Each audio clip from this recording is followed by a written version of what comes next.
Good evening Visakha వాజీ news కి స్వాగతం. నా పేరు మీనా కొనతల. ముందుగా వాజీ హెడ్లైన్స్ చూద్దాం.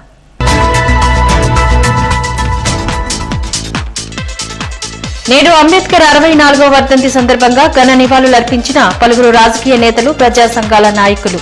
అంబేద్కర్ జ్ఞాన సంపన్నుడంటూ కొనియాడిన నేతలు.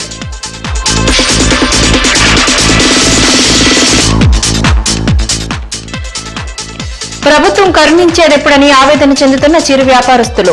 ఆర్టీసీ కాంప్లెక్స్ తెరివున్న వీఎంఆర్డీఏ కాంప్లెక్స్ కి మోక్షం కలిగించాలంటూ చిరు వ్యాపారుల ఆవేదన.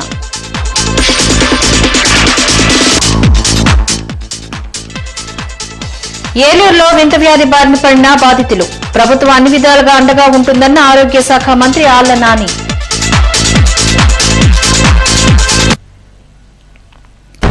ఇక డీటెయిల్స్ చూద్దాం.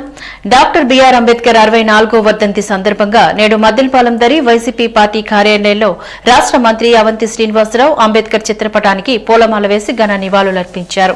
ఈ సందర్భంగా ఆయన మాట్లాడుతూ డాక్టర్ బిఆర్ అంబేద్కర్ జీవితం అనేక ఒడిదుడుకులను, కష్టాలను ఎదుర్కొందని చెప్పారు. డాక్టర్ బిఆర్ అంబేద్కర్ ఉన్నత చదువులతో పాటుగా సమాజం చదివిన గొప్ప మేధావి అంటూ కొనియాడారు. బలమైన కుల వ్యవస్థ, మత వ్యవస్థ ఉన్న కాలంలో కుల, మత, ఛాందసవాదానికి వ్యతిరేకంగా ఎన్నో ఉద్యమాలు నిర్వహించారని అన్నారు. దేశాన్ని మత ఛాందస శక్తుల నుండి కాపాడుకునే బాధ్యత మనందరిపై ఉందంటూ గుర్తు చేశారు. అందుకనే ఆయన ఆశయాలకు అనుగుణంగా మతతత్వాలకు, కుల వివక్షతకు వ్యతిరేకంగా పోరాడతామంటూ ప్రతిమబూనారు.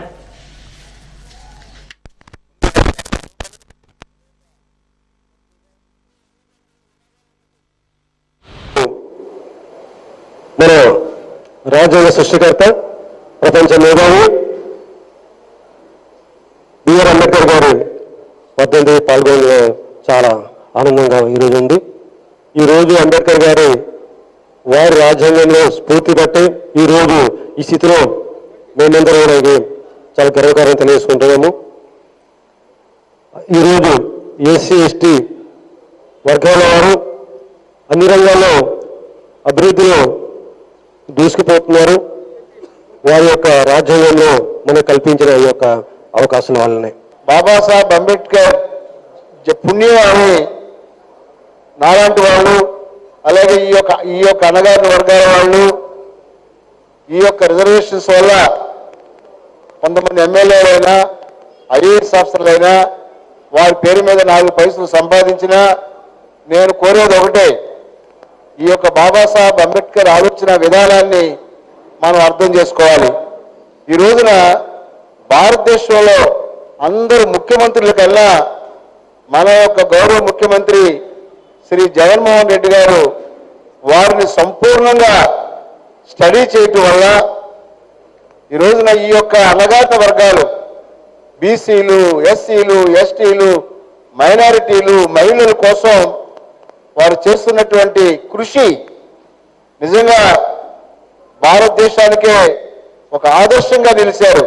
ఆయన గురించి చెప్పుకోవాలంటే అంత గొప్ప వ్యక్తి మన భారతదేశంలో పుట్టినందుకు మనం గర్వపడాలి.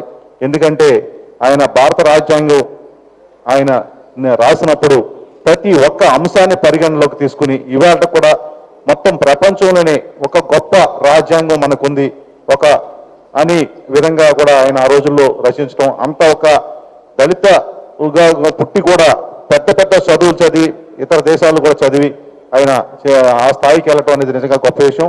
అటువంటి వ్యక్తి మన భారతదేశంలో ఉండటం మన అందరికి ఆదర్శంగా ఆయన తీసుకుని మనం పనిచేస్తూ ఉన్నాం. ఈనాడు మనం చూసుకుంటే ప్రపంచ దేశాలు 142 దేశాల్లో అత్యంత గొప్ప దేశం, అత్యంత పెద్ద ప్రజాస్వామిక దేశం మన భారతదేశం. అంటే ఈ రోజున ఈ దేశం మరి ఎన్నో వేల కులాలు, ఎన్నో మతాలు, ఎన్నో జాతులు, ఎన్నో ప్రాంతాలు, 28 రాష్ట్రాలు, 10 కేంద్రపాలిత ప్రాంతాలు, ఇవన్నీ కూడా ఒకే జెండా కింద మరి సుమారు 70 సంవత్సరాల నుంచి ఉండగలుగుతున్నారంటే అది ఆ మహానుభావుడు డాక్టర్ భీమరావ్ బాబాసాహెబ్ అంబేద్కర్ పెట్టినటువంటి భిక్ష. ఆ మహానుభావుడు పెట్టిన భిక్షే ఆ రాజ్యాంగం అంత పకడ్బందీగా రాయటం వల్లే, ఆ రాజ్యాంగం మనకు కల్పించిన హక్కుల వల్లే ఈ రోజున తాడిత పీడిత ప్రజానికం, మరి నిమ్న వర్గాలు కానీ, నిర్లక్ష్యం చేయబడిన వర్గాలు కానీ, మరి ఆనాటి నుంచి ఈనాటి వరకు ఎన్నో రకాలుగా అస్తిత్వం ఎదుర్కొన్నటువంటి వర్గాలు కానీ ఈ రోజు అందరూ కూడా సమాజంలో అన్ని హక్కుల్ని కూడా సమానంగా వాళ్ళు అనుభవించగలుగుతున్నారు. అంబేద్కర్ వర్ధంతి సందర్భంగా నేడు ఎల్ఐసి అంబేద్కర్ విగ్రహానికి పలు రాజకీయ నాయకులు పూలమాలలు వేసి ఘన నివాళులర్పించారు. ఈ సందర్భంగా సిపిఐ నాయకులు జేవీవి సత్యనారాయణ మాట్లాడారు. అట్టడుగు వర్గాల వారి అభ్యున్నతికి కృషి చేసిన వ్యక్తి అంబేద్కర్ అంటూ గుర్తు చేశారు. ఆయన మన దేశానికి అందించిన రాజ్యాంగం ప్రపంచ దేశాల్లో అత్యున్నతంగా నిలిచిందని తెలిపారు. ఏ ప్రభుత్వం అయినా రాజ్యాంగ స్ఫూర్తితో పనిచేయాలంటూ స్పష్టం చేశారు. అనంతరం బీజేపీ ఎమ్మెల్సీ మాధవ్ మాట్లాడుతూ అంబేద్కర్ ఆశయ సాధనకు ప్రతి ఒక్కరూ కృషి చేయాల్సిన అవసరం ఎంతైనా ఉందంటూ పేర్కొన్నారు.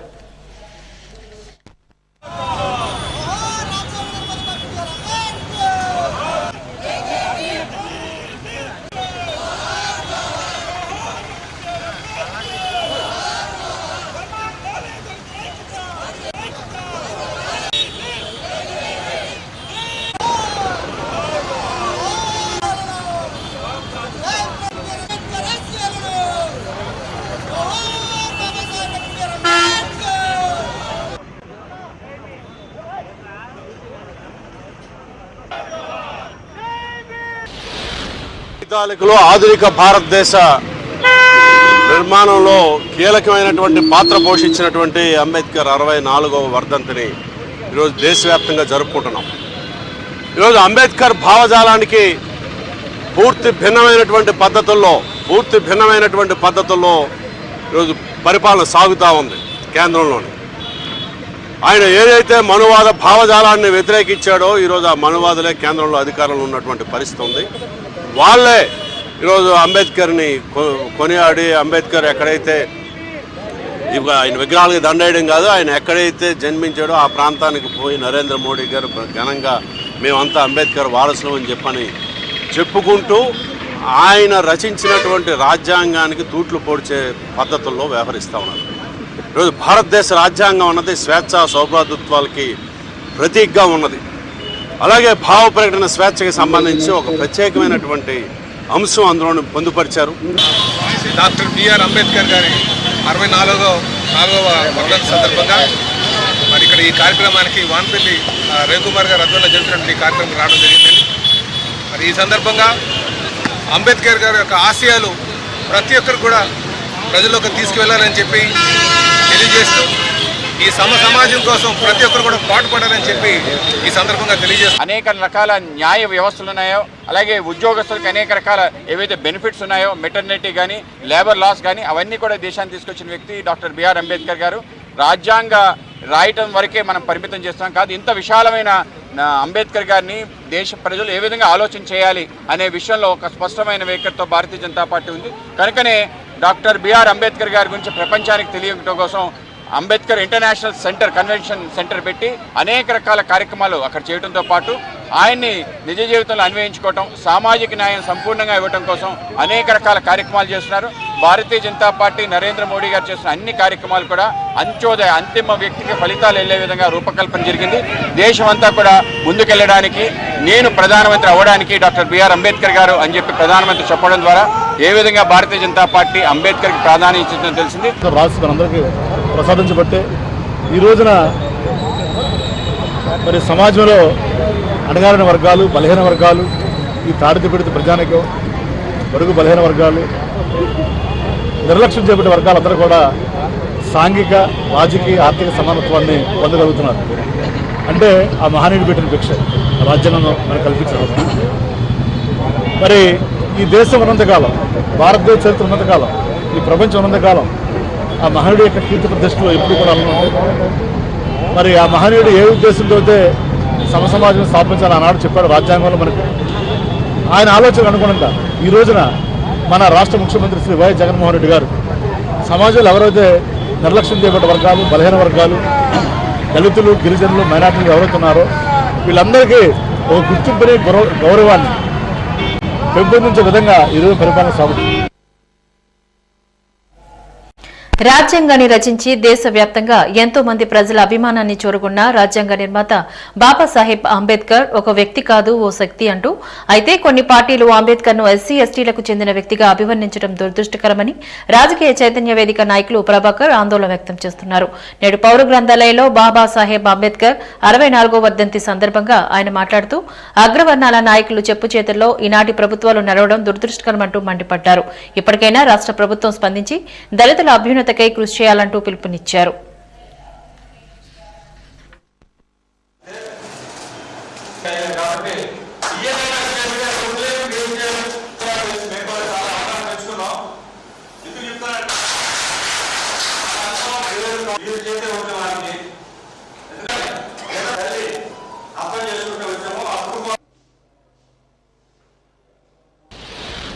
బాబాసాహెబ్ అంబేద్కర్ 64వ వర్ధంతి సందర్భంగా మన విశాఖపట్నంలో బాబాసాహెబ్ అంబేద్కర్ రాజకీయ చైతన్య వేదిక అనేటటువంటి ఒక ప్లాట్ఫారాన్ని ఫ్లోట్ చేయడం జరిగింది. భారతదేశంలో రాజ్యాంగం అమల్లోకి వచ్చిన తర్వాత ఈ 70 సంవత్సరాల్లో కూడా దళితులు, వెనుకబడిన కులాల వాళ్ళు, మైనారిటీస్ వీళ్ళందరూ కూడా ఇంకా పేదరికులనే ఉన్నారు. 100కి 90% మంది ఇవాళకి కూడా సంపద అంటే ఏంటో తెలియని వాళ్ళు ఉన్నారు. 100కి 40 మందికి ఇంకా అల్లంటే ఏంటో విద్య ఏంటో తెలియనటువంటి వాళ్ళు ఇవాళ భారతదేశంలో ఉన్నారు. 100కి 60% మందికి ఒక సెంటు భూమి కూడా లేనటువంటి వాళ్ళు ఇవాళ ఇంకా భారతదేశంలో ఉన్నారు. రాజ్యాంగంలో సమాన అవకాశాలు కలిగినటువంటి ఒక భారతదేశాన్ని నిర్మించమని చెప్పేసి బాబాసాహెబ్ అంబేద్కర్ రాస్తే ఇవాళ కొద్దిమంది మాత్రమే అవకాశాలన్నీ తనుకుపోయి సంపదని, భూమిని అన్నీ కూడా వారి గుప్పిట్లో పెట్టుకొని పేదవాళ్ళకి 135 కోట్ల జనాభా కలిగినటువంటి భారతదేశంలో ఈవేళ 100 కోట్లుగా ఉన్నటువంటి పేదవాళ్ళకి ఎటువంటి అవకాశాలు లేనటువంటి ఒక భారతదేశం నిర్మిస్తూ ఉన్నారు. ఈవేళ ఈ పాండమిక్ వచ్చిన తర్వాత, కరోనా వచ్చిన తర్వాత అందరూ కూడా ప్రాణభయంతో గిజగిజలాడుకుంటూ ఉంటే మరి నరేంద్ర మోడీ గారు కేంద్రంలో అధికారంలో ఉన్నటువంటి వారు ఏం చేస్తున్నారంటే బొగ్గుని ప్రైవేట్ పరం చేసేసి, స్టీల్ని ప్రైవేట్ పరం చేసేసి, మరి రైల్వేలు ప్రైవేట్ పరం చేసి, విమానాలను ప్రైవేట్ పరం చేసేసి, ఎల్ఐసిని ప్రైవేట్ పరం చేసేసి మొత్తం అంతా కూడా ప్రైవేట్ పరం చేయటం ద్వారా రాజ్యాంగంలో ఏవైతే రిజర్వేషన్లు అమల్లో ఉన్నాయో ఆ రిజర్వేషన్లు అమల్లో లేకుండా చేయడానికి వాళ్ళు కుట్ర పన్నుతూ ఉన్నారు. భారత రాజ్యాంగ రూపకర్త డాక్టర్ బిఆర్ అంబేద్కర్ గారి 64వ వర్ధంతి సందర్భంగా నేడు విశాఖ ఉత్తర నియోజకవర్గ పార్టీ కార్యాలయంలో ఎస్ఎస్ఎల్ ఆధ్వర్యంలో శ్రీ డాక్టర్ బిఆర్ అంబేద్కర్ గారి 64వ వర్ధంతి కార్యక్రమాలు జరిగాయి. ఈ కార్యక్రమానికి గాను ముఖ్య అతిథిగా విశాఖ ఉత్తర నియోజకవర్గ సమన్వయకర్త కెకే రాజు పాల్గొని డాక్టర్ బిఆర్ అంబేద్కర్ చిత్రపటానికి పూలమాల వేసి ఘన నివాళులర్పించారు. ఈ సందర్భంగా ఆయన మాట్లాడుతూ అంబేద్కర్ ఓ మనిషి కాదని ఆయన ఒక మహాశక్తి అంటూ కొనియాడారు. రాజ్యాంగాన్ని నేటి తరం వరకు అందరూ తూచా తప్పక పాటిస్తున్నారంటూ స్పష్టం చేశారు. ఆయన అడుగుజాడల్లో రాష్ట్ర ముఖ్యమంత్రి జగన్మోహన్ రెడ్డి పేద, బడుగు, బలహీన వర్గాల ప్రజల యొక్క సమస్యను పరిష్కరించడానికే కృషి చేస్తున్నారంటూ తెలియజేశారు.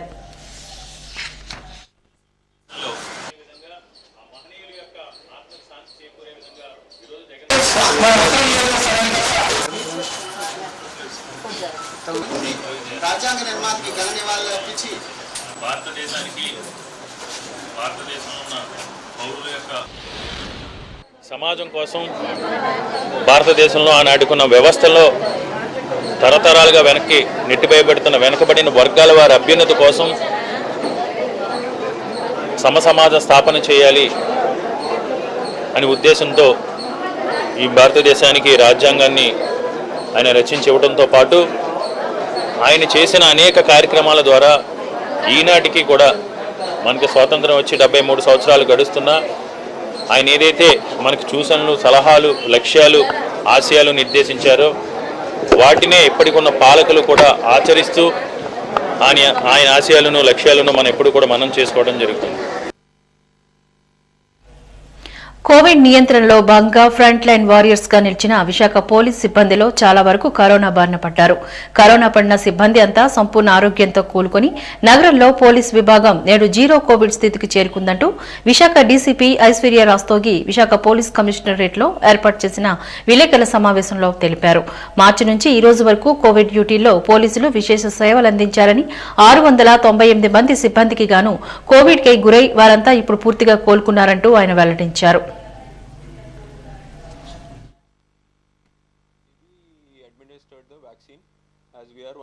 Police force were subject to or were vulnerable to COVID-19, be it officer or to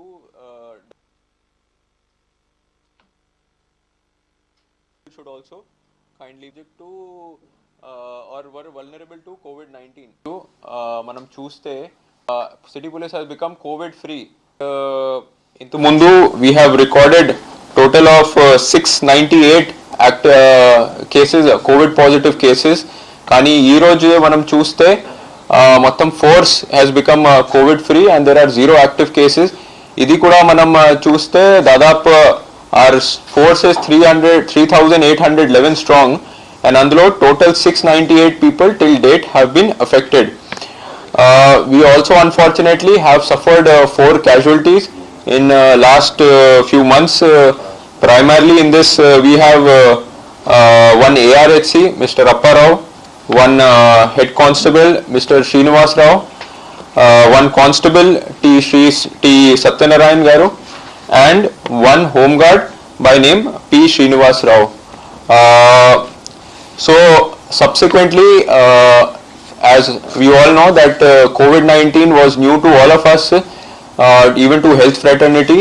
మనకి కూడా చాలా వరకు స్టార్టింగ్లో అవగాహన లేకుండా ఉండింది how to deal, because no one had seen it.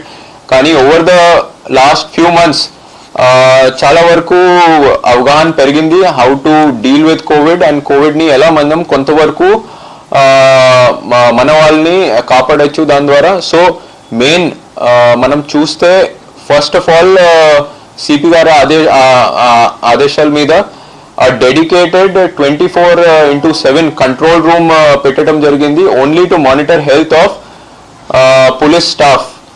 ఎందుకంటే police staff were in the front line. మనం చూస్తే peak of covid we were the front line, one of the front line warriors. And ఆ time మన వాళ్ళు కూడా విపరీతమైన కోవిడ్తో suffer అయ్యేవారు. సో ఆ dedicated help line was started. And మన ఏడీసీపీ మేడం కూడా ఇక్కడే ఉన్నారు. ఏడీసీపీ మేడం ప్రతిరోజు ప్రతి ఒక్క యాక్టివ్ కేస్, ప్రతి యాక్టివ్ కోవిడ్ పాజిటివ్ సిబ్బందితో వీడియో కాన్ఫరెన్స్ ద్వారా మాట్లాడేవారు. వాళ్ళ హెల్త్ ఎలా ఉంది, ట్రీట్మెంట్ ఎలా ఉంది, అవి అంతా మానిటర్ చేసేవారు. ఇది కాకుండా some patients, some staff were also administered remdesivir who had severe COVID symptoms. ఇవి దాదాపు 126 units of remdesivir was used in city police. Efforts were also made with certain COVID-19 hospitals for treatment of police staff. భార్యాభర్తల గొడవలు పడితే ఆ గ్రామ పెద్ద మనుషులు లేక ఆ ప్రాంత పోలీసులను ఆశ్రయిస్తారు. అయితే దీన్ని ఆసరాగా తీసుకుని తన బంగారాన్ని అన్యాయంగా పోలీసులు స్వాధీనపరుచుకున్నారంటూ, దీన్ని తిరిగి ప్రశ్నిస్తే అన్యాయంగా తన దుర్భుషలాడుతున్నారంటూ బాధితుడు అప్పలరాజు కన్నీరు మున్నీరుగా విలపించారు. ఈ రోజు వాజీ న్యూస్ తో తన గోడును విన్నవించుకున్నారు. ఈ సందర్భంగా ఆయన మాట్లాడుతూ తనకు జరిగిన అన్యాయం మరొకరికి జరగకూడదంటూ పేర్కొన్నారు.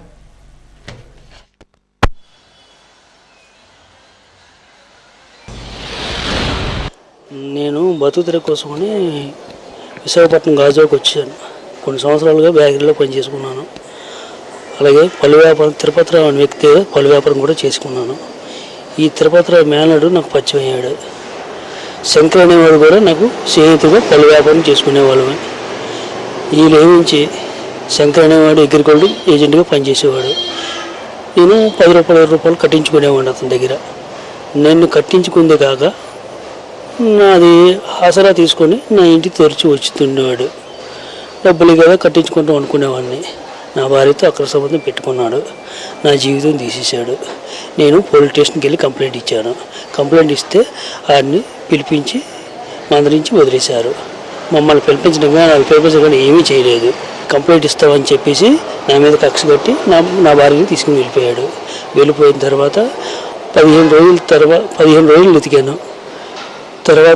వెతికిన తర్వాత ఎక్కడున్నారో నా ఫ్రెండ్ ద్వారా, సత్యనారాయణ వ్యక్తి ద్వారా నేను వాడికి నా స్నేహితుగా ఉంటూ, తిరుపతిరావు మేనడు సత్యనారాయణ నాకు స్నేహితుగా ఉంటూ నాకు సహకరించేవాడు. సహకరించిన తర్వాత ఇలా ఎంక్వైరీ చేసి కాల్ డేటా తీస్తామని చెప్పి నాకు 10,000 అయ్యాడు.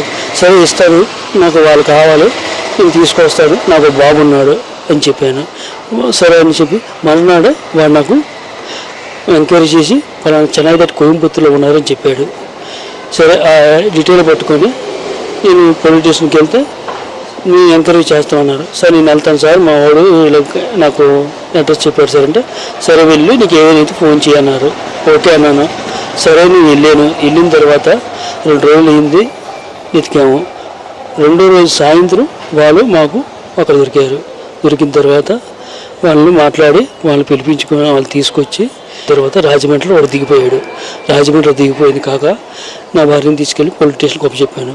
నా బంగారం తను తీసుకెళ్ళిపోయింది. బంగారం అదే పోలీస్ స్టేషన్లో ఇచ్చాను. ఆ పోలీస్ స్టేషన్లోనే నాకు తన దగ్గర తీసుకుంటూ ఒక రేషన్ కార్డు నాకు బైండ్ పేపర్ మీద సైన్ చేసుకున్నారు. నాకు రేషన్ కార్డు, బంగారం పోయిన వస్తువులు ఇచ్చారు. నాకు ఇచ్చిన బంగారం నేను ఇంట్లో పెట్టుకున్నాను. నాకు తను నీతో ఉండడం చేయనని, నేను ఇష్టప్రకారంగా ఉంటానని చెప్పి తను తిరిగి వెళ్ళిపోయింది. వెళ్ళిపోయిన తర్వాత నేను నా కొడుకు మా అబ్బాయి గారు మా ఇంట్లో ఉంటున్నాం. మా ఇంట్లో నాతో పాటు సత్యనారాయణ చిరుగా ఉండేవాడు. నాకు కొద్ది రోజులుగా ఆపరేషన్ అయ్యింది. నా ఆపరేషన్ బట్టి నేను ఇంట్లోనే ఉండేవాడిని. 2 నెలల తర్వాత 3 నెలల తర్వాత నేను మా అబ్బాయిని బట్టలు తీయడానికి సిఎంఆర్ షాపింగ్కి వెళ్ళాను. సెంట్రల్ సిఎంఆర్ షాపింగ్కి వెళ్ళాను. నేను ఆటో డ్రైవర్ సత్యనారాయణ, మా అబ్బాయి, మేము ముగ్గురు వెళ్తే వాళ్ళ మధ్యలో చాలా ఫోన్ కాల్ వచ్చాయి. రాష్ట్ర కరాటే ఛాంపియన్షిప్ పోటీలు నేటి నుంచి 10 రోజుల పాటుగా నిర్వహించనున్నామని అసోసియేషన్ నిర్వాహకులు ప్రసాద్ తెలియజేశారు. నేడు ఎంవీపీ దరి క్రీడా మైదానంలో చిన్నారులకు ఉచిత శిక్షణ తరగతులు నిర్వహించారు. ఈ సందర్భంగా వారు మాట్లాడుతూ కరాటే క్రీడాంగాన్ని ఒలింపిక్ గేమ్స్ లో ప్రవేశపెట్టడం శుభసూచకమని అన్నారు.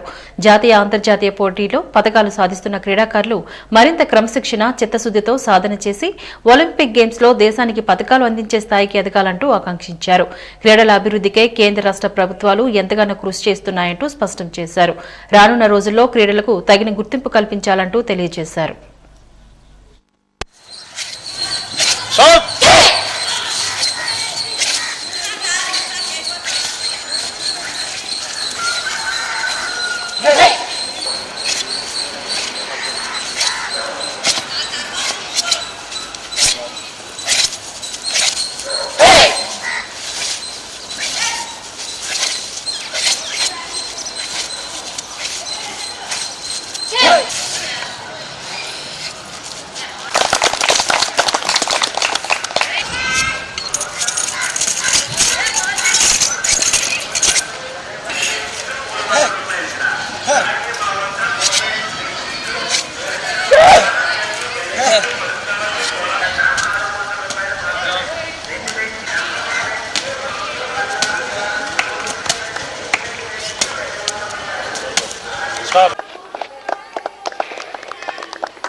రవి గారు ప్రారంభించి 2 సంవత్సరాలు చేస్తున్నారండి. చాలా చక్కగా చేస్తున్నారు. ఈ కాలనీకి వచ్చి వాళ్ళు కుర్రవాళ్ళు కూడా దగ్గర ఒక 50-60 మంది వస్తున్నారు.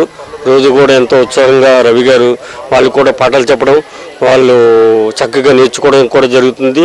ఈ ఏదేమో మోడల్ ఇండియన్ మోడల్ ఇది కరాటే దీని ఆధ్వర్యంలో వాళ్ళు చేస్తూ ఉన్నారు. ఇంకా దినదిన అభివృద్ధి చెంది ఈ కాలనీకి కూడా మాకు కూడా ఈ సంఘానికి కూడా మంచి పేరు తీసుకొస్తారని రవి గారిని మా తరఫున కోరుకుంటూ నేను ఇంతటితో సెలవు తీసుకుంటాను.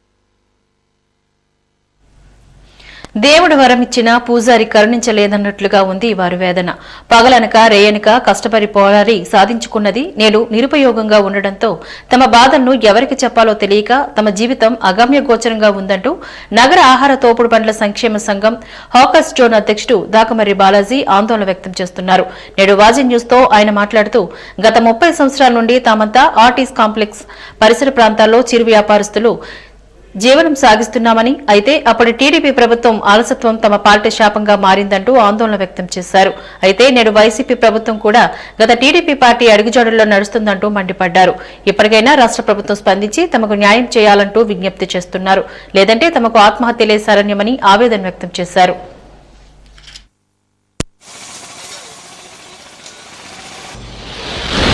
రాష్ట్ర ప్రభుత్వాలు కానీ కేంద్ర ప్రభుత్వాలు కానీ చిరు వ్యాపారస్తులకి ఇలాగా తోపుడు బండి వ్యాపారస్తులు అందరికీ కూడా చాలా పెద్దపీట వేశాయి. ఎందుకంటే కోవిడ్ వల్ల అనేక రకాలుగా మేము ఇబ్బందులు పడ్డాం. కోవిడ్ ముందు నుంచి ఇబ్బంది పడతాం, కోవిడ్ రకాలుగా ఇబ్బంది పడుతున్నాం. ఇప్పుడు కోవిడ్ ప్రకారం చూసుకుంటే పిఎం స్వనిధి అని చెప్పేసి 15,000 రూపాయలు ఇవ్వడం జరిగింది. అలాగే మన జగనన్న తోడు, మన రాష్ట్ర ప్రభుత్వం జగనన్న తోడు అని చెప్పేసి మాలాంటి చిరు వ్యాపారస్తులందరికీ కూడా వాళ్ళ యొక్క అభివృద్ధి కోసం ఎంతో పాటుపడుతుంది. కానీ అయ్యా ఒక్క విషయం గమనించుకోవాలి, ఆర్టీసీ కాంప్లెక్స్ ద్వారా మా కోసం అని చెప్పేసి మల్టీ మోడర్న్ హాకర్ జోన్ అని చెప్పేసి ఇలాగా షాపులన్నీ కట్టేసి మా పేదవాళ్ళందరికీ కూడా 27 మందికి సభ్యులకు కానీ కట్టేసి ఈ షాపులన్నీ ఉంచారు.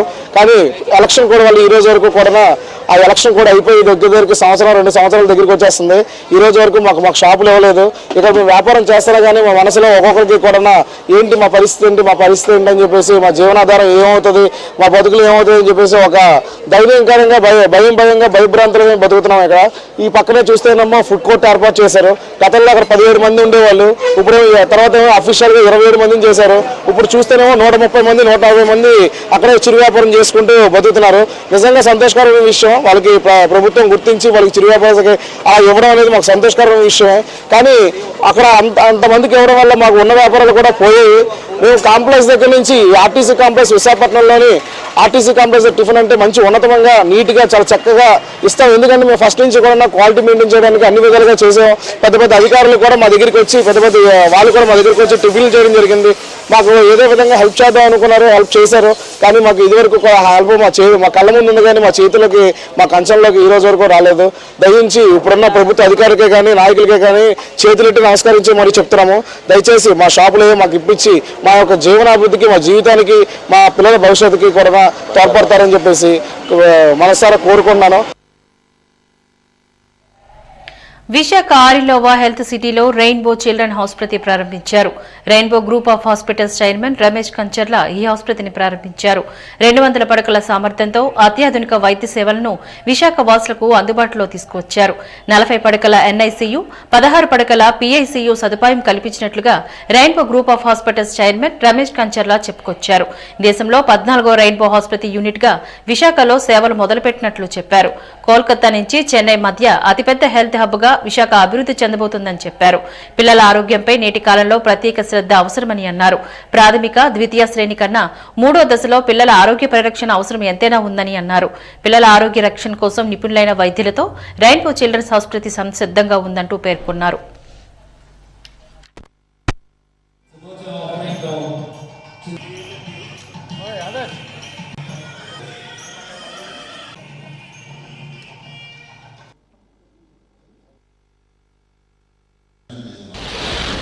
మామూలుగా చిన్నపిల్లల వైద్యం అనేది 3 రకాలుగా చూసుకోవచ్చు.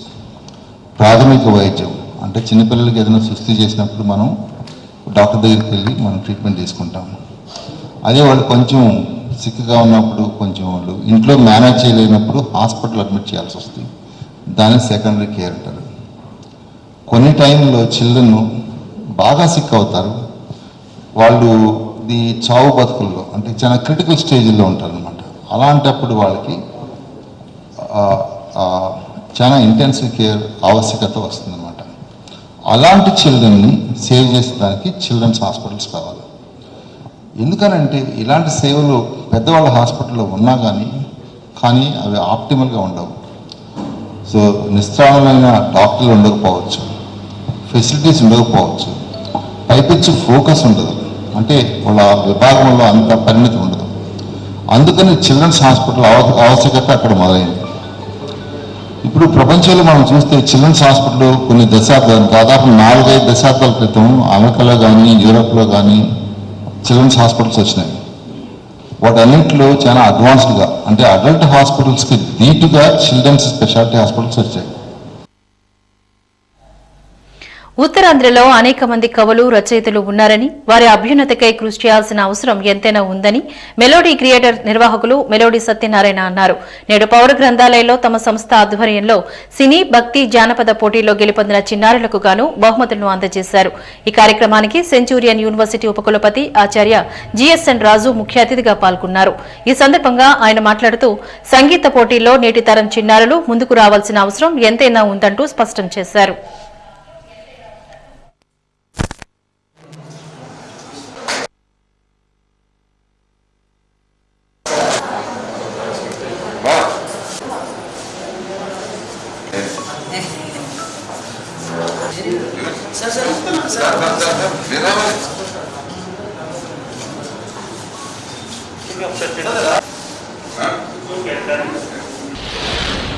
ఎందుకంటే కరోనా పీరియడ్లో పాటలు అవి పాడకుండా ఈ గాయకులకి అవకాశం లేనప్పుడు ఒక అవకాశం కల్పించడమే కాకుండా వారందరినీ పిలిచి కొంచెం తగ్గుముఖం పడుతున్న సమయంలో అన్ని జాగ్రత్తలు తీసుకొని కరోనా ప్రోటోకాల్స్ అన్నీ మెయింటైన్ చేస్తూ వారందరికీ బహుమతులు కూడా ఇవ్వడం అనేది నిజంగా చాలా గ్రేట్. ఆ ముగ్గురు సత్యనారాయణ గారికి, మెనుడి సత్యనారాయణ గారికి, ప్రభాకర్ గారికి, శృతిలే ప్రభాకర్ గారికి, మాధవ్ గారికి ప్రత్యేకంగా అభినందనలు తెలియజేస్తాం. ఆన్లైన్లో అనేక కాంపిటీషన్స్ కండక్ట్ చేసి, సంగీతంలో అన్ని రంగాల్లోని కాంపిటీషన్ కండక్ట్ చేసి విజేతలను ఎన్నుకుని ఈరోజు వాళ్ళకి అవార్డులు ఇవ్వడానికి కొనుక్కుని మంచి కార్యక్రమం తలపెట్టారు. వారికి ధన్యవాదాలు. ఎందుకంటే జనరల్గా వీరు ముగ్గురు కూడా, ప్రభాకర్ గారు, సత్యనారాయణ గారు, మాధవ్ గారు మంచి సింగర్సు, మంచి ఆర్టిస్టు. వాళ్ళు సొంతంగా రికగ్నేషన్ కోరుకోకుండా మిగిలిన సింగర్స్లో మంచి ప్రతిభావంతులు ఎన్నుకుని వాళ్ళని సన్మానించడానికి ఈరోజు ముందుకొచ్చారు. ఈ కార్యక్రమానికి మా ఎస్పీ ఖాన్ గారు, మరి పట్నాయక్ గారు, మిగిలిన పెద్దలందరూ వచ్చారు. చాలా సంతోషం. వారందరికీ మరొకసారి ధన్యవాదాలు. రాష్ట్ర ప్రభుత్వం క్రీడలను ప్రోత్సహించినట్లయితే ఆయా పోటీల్లో విద్యార్థులు మరింత ముందుకు రాణించగలిగిన వారవుతారంటూ అసోసియేషన్ నాయకులు వైవి రావు అన్నారు. నేడు ఇందిరాగాంధీ నగర్లో సెకండ్ రాష్ట్ర కిక్ బాక్సింగ్ ఛాంపియన్షిప్ 2021లో ట్రోఫీ లాంచింగ్ కార్యక్రమాన్ని విశాఖ పార్లమెంట్ సభ్యులు సత్యనారాయణ చేతుల మీదుగా నిర్వహించారు. ఈ సందర్భంగా ఆయన మాట్లాడుతూ నేటి విద్యార్థులు చదువుతో పాటుగా క్రీడల్లో కూడా రాణించనున్నారని, రాష్ట్ర ప్రభుత్వం క్రీడలకు ప్రోత్సాహం అందించడం జరుగుతుందని, అప్పుడే వారు మరింత రాణించగలుగుతారు ంటూ పేర్కొన్నారు.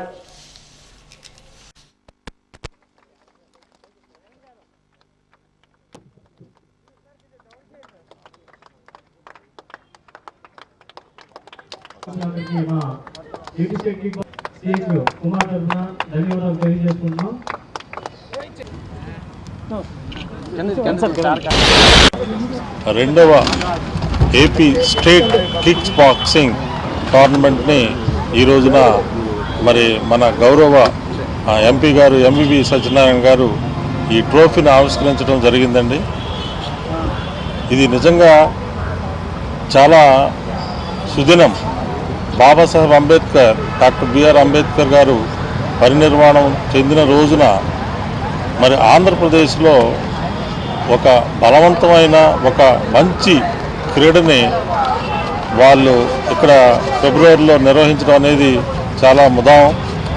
కిక్ బాక్సింగ్ ఛాంపియన్షిప్ 2021 అది 13-14 ఫిబ్రవరి 2021లో వీళ్ళు నిర్వహించబోతున్నారు.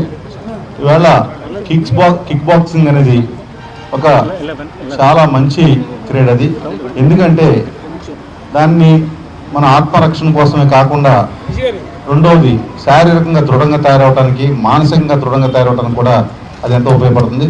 మనకు తెలుసు మన ప్రపంచవ్యాప్తంగా కిక్ బాక్సింగ్కి ఎంత ప్రాముఖ్యత ఉందో, అదేవిధంగా మన దేశంలో కూడా, మన రాష్ట్రంలో కూడా, మన విశాఖపట్నం ప్రత్యేకించి కిక్ బాక్సింగ్లో చాలామంది మంచి ప్లేయర్స్ ఉన్నారు. జీవీఎంసీ గాంధీ విగ్రహం వద్ద గత 11 రోజులుగా దీక్షలో ఉన్న దివ్యాంగులకు బీజేపీ, జనసేన నేతలు సంఘీభావాన్ని తెలియజేశారు. 2016 దివ్యాంగుల చట్టాన్ని అమలు చేయాలన్న డిమాండ్తో వారు గత 11 రోజులుగా దీక్షలో ఉన్నారు. వారి సమస్యలపై ఈ మంగళవారం చర్చలకు అధికారులు ముందుకు వస్తున్నట్లు ప్రకటించడంతో తాత్కాలికంగా దీక్షను విరమించారు. జనసేన ప్రధాన కార్యదర్శి శివశంకర్ ఈ సందర్భంగా మాట్లాడారు. 2016 దివ్యాంగుల చట్టాన్ని అమలు చేయండని దీక్షకు దిగే పరిస్థితి రావడం బాధాకరమంటూ ఆరోపించారు. రాజ్యాంగ వారికుండే హక్కులను పాలకులు మర్చిపోవడం, నిర్లక్ష్య వహించడం క్షమార్హం కాదని అన్నారు.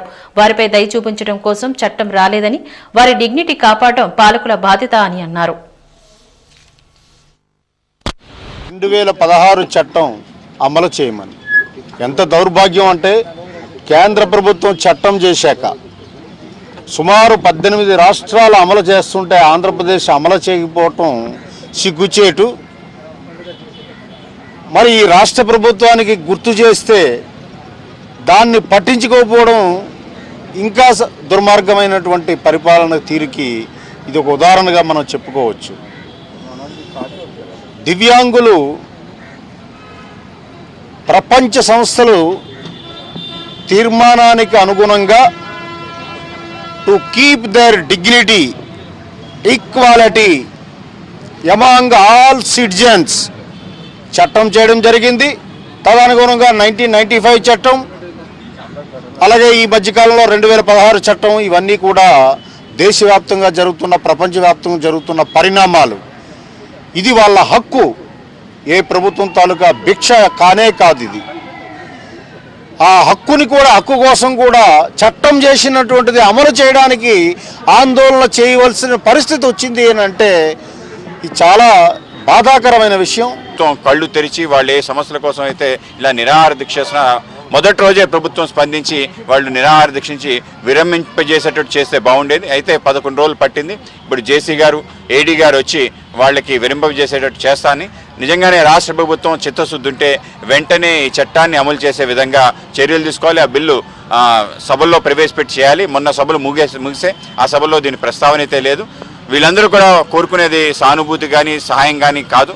వాళ్ళకి న్యాయం ఏదైతుందో న్యాయం జరగాలి అని చెప్పి వీళ్ళందరూ పోరాటం చేస్తున్నారు. వాళ్ళ న్యాయాన్ని తీర్చేందుకు ప్రయత్నం తప్పకుండా చేయాలి. నరేంద్ర మోడీ గారు ముఖ్యంగా ఈ యొక్క పేరు ఏదైతుందో దివ్యాంగులు అనే నామధేయం ఏదైతుందో ఆయన ఇవ్వటం జరిగింది. ఆ విధంగా దేవుడి యొక్క అంశం, దేవుడు ఆ విధంగా మనని అందించాడు కనుక అది దైవత్వంతో సమానం అని చెప్పి మనకి దివ్యాంగులు అని చెప్పి నామకరణం ఇవ్వటంతో పాటు ఎవరైనా వాళ్ళ అంగవైకల్యాన్ని పెట్టి వాళ్ళని తిడితే అది నేరం కింద పరిగణించే విధంగా చట్టంలో రూపొందించడం జరిగింది. అలాగే దీంతో పాటు అనేక రకాల సౌకర్యాలు ఇవ్వటం జరిగింది. నిజంగానే ఏవైతే సామాజిక న్యాయం కోసం డాక్టర్ బిఆర్ అంబేద్కర్ గారు ఇవాళ ఆయన వర్ధంతి సందర్భంగా వీళ్ళు విరమించి చేస్తున్నారు. వైఎస్సార్ కాంగ్రెస్ పార్టీ ఉత్తర నియోజకవర్గ సమన్వయకర్త కేకే రాజు జన్మదిన వేడుకల సందర్భంగా ఈరోజు రైల్వే స్టేషన్ రోడ్లో గల అన్నార్థులకు పేదలకు రగ్గుల పంపిణీ కార్యక్రమం జరిగింది. యువజన నాయకుడు ఇషాంక్ షింకా ఆధ్వర్యంలో జరిగింది. ఈ కార్యక్రమానికి గాను వైఎస్సార్సీపీ కార్పొరేటర్ అభ్యర్థి 14 అవార్డుల నాయకులు అనూల్ రాజు ముఖ్య అతిథిగా విచ్చేసి దుప్పట్ల పంపిణీ కార్యక్రమాన్ని చేశారు. ఈ సందర్భంగా ఆయన మాట్లాడుతూ కేకే రాజు నియోజకవర్గ అభివృద్ధికి గాను చేస్తున్న కృషిను కొనియాడారు. ఈ నెల 8వ తేదీన కేకే రాజు జన్మదిన వేడుకల సందర్భంగా పెద్ద ఎత్తున సేవా కార్యక్రమాలు చేస్తున్నట్లుగా తెలియజేశారు. వివిధ వార్డుల్లో అన్నదాన కార్యక్రమాలతో పాటుగా దుస్తుల వస్త్రాలు పంపిణీ వివిధ కార్యక్రమాలు జరుగుతాయంటూ చెప్పుకొచ్చారు.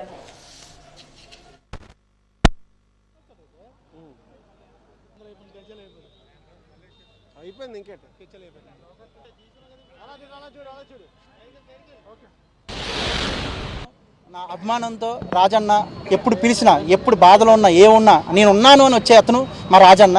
అతని గురించి ఎప్పుడు యూత్ అంతా ఎప్పుడు కష్టపడి అందరికి పని చేసి ఉంటారు. మేము అతనికి ఎప్పుడు రుణపడి ఉంటాం. ఈరోజు అతని పేరుతో మేము ఏదో సేవా కార్యక్రమం చేయాలని కోరుకుంటున్నాం. 3 రోజులు, ఈ రోజు నుండి 3 రోజుల వరకు అతను పుట్టినరోజు ఘనంగా చేయాలి. అతను ఎప్పుడు సంతోషంగా ఉండాలని కోరుకుంటూ జై కేకరాజ్ అన్న, హ్యాపీ బర్త్డే అన్న, మీకు మేము ఎప్పుడు ఉంటామన్నా, మా యూత్ ఎప్పుడు మీకు ఎప్పుడు సపోర్ట్ చేస్తుందన్న, మీకు మేము ఉన్నామన్నా. థ్యాంక్ యూ సో మచ్ అన్న. ఏ రోజైనా బాధతో వస్తే మమ్మల్ని పలకరిస్తావు, ఆదరిస్తావు, ఏదైనా మా గురించి వస్తావు. వచ్చిన మా అనిల్ రాజానికి, మా గణేశానికి ఎప్పుడు మాకు తోడుగా మేము అందరూ ఉంటామని. మా ఉత్తర నియోజకవర్గ సమన్వయకర్త అయినటువంటి కేకే రాజు గారి జన్మదినం సందర్భంగా 8వ తారీఖున ఆయన జన్మదినం వేడుకలు చేస్తున్నాం. దానికి శుభ సందర్భంగా ఈ 3 రోజులు కూడా అన్ని వార్డుల్లోని ఏ యొక్క సేవా కార్యక్రమాలు కొంతమంది ఆధ్వర్యంలో, పార్టీ నాయకుల ఆధ్వర్యంలో జరుగుతున్నాయి. హస్తవ్యస్తకు గురై ఏలూరు ప్రభుత్వ ఆసుపత్రిలో చికిత్స పొందుతున్న బాధితులను ఉప ముఖ్యమంత్రి వైద్య ఆరోగ్య శాఖ మంత్రి ఆళ్ల నాని నేడు మరోసారి పరామర్శించారు. వారిలో ఉన్న ప్రతి పేషెంట్ దగ్గరికి వెళ్లి వారి ఆరోగ్య పరిస్థితులతో పాటుగా అందుతున్న వైద్య సేవలపై కూడా ఆరా తీశారు. అనంతరం డిప్యూటీ సీఎం ఆళ్ల నాని మీడియాతో మాట్లాడారు. ఇప్పటివరకు 227 కేసులు నమోదయ్యాయని, ఇంకా మూర్ఛ, వాంతులు వంటి బాధితులు పెరుగుతున్నారని అన్నారు. ప్రభుత్వ ఆసుపత్రిలోనే కాకుండా ప్రైవేటు ఆసుపత్రిలో మీరు చేరారు కాబట్టి ఇప్పటి వరకు 70 మంది పూర్తిగా కోలుకొని డిశ్చార్జ్ అయ్యారు. బాధితుల్లో 105 మంది పురుషులు, 76 మంది స్త్రీలు, 46 మంది చిన్నారులు కూడా ఉన్నారు.